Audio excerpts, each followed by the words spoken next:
Ya, Bu Dokter, ini yang ada nih telur.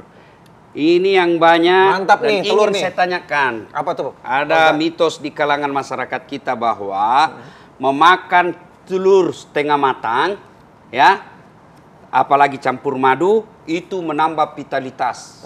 Obat kuat. Apa betul setengah matang itu dianjurkan? Iya. Tidak dianjurkan, Ustadz.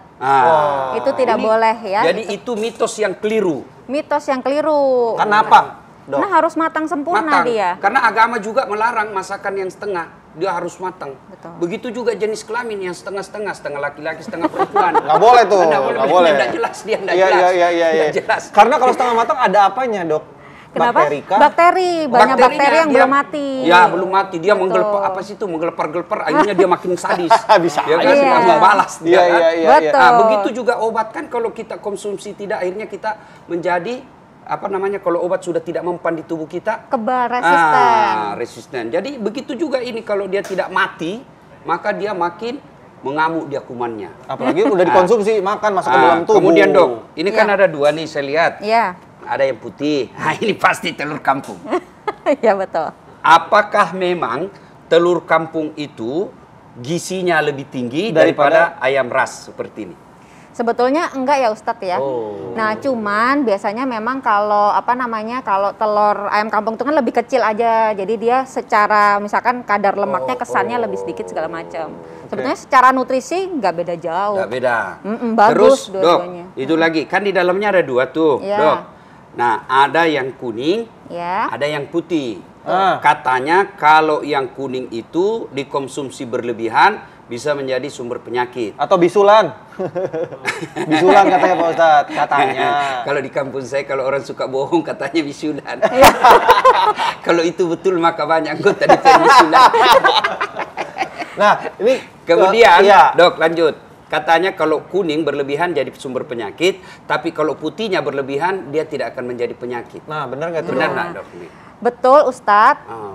kalau kuning telur dia tetap sehat sebetulnya Mas Kinos ya, tetap Yang- tinggi nutrisi, tapi nggak boleh berlebihan. Berlebihan. Sehari hanya boleh 1 kuning telur. Oh. Tapi kalau putih telur boleh lebih dari 1, kecuali kalau orang tersebut punya gangguan fungsi ginjal, tetap putih telur nggak boleh kebanyakan.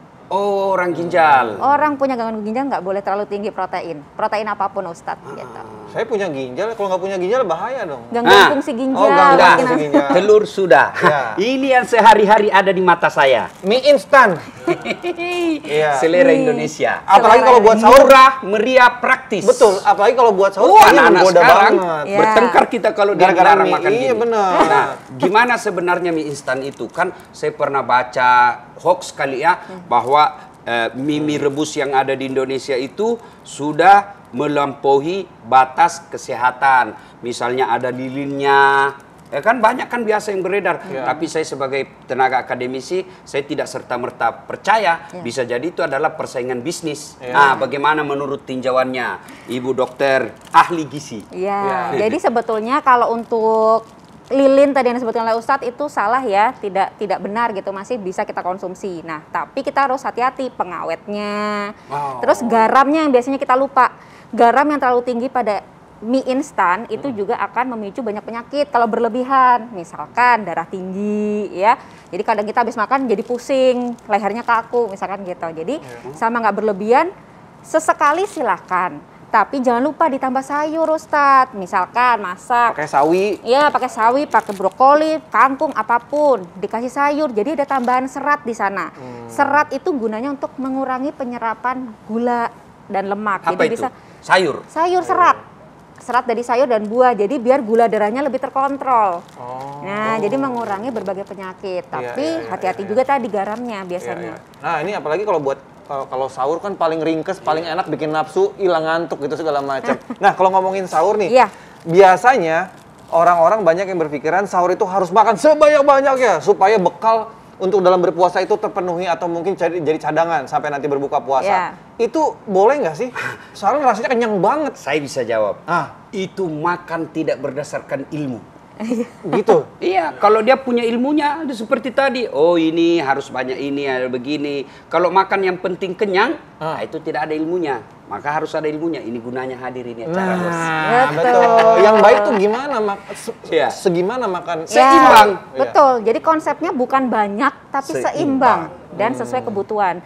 Jadi misalkan sahur cuma pakai air putih aja juga tidak dianjurkan, Ustadz. Ya, jadi harus tetap komplit tadi kayak piring-piring yang saya bawa ini. Ada proteinnya, nggak boleh kurang. Jadi kalaupun kita puasa kita nggak gampang sakit.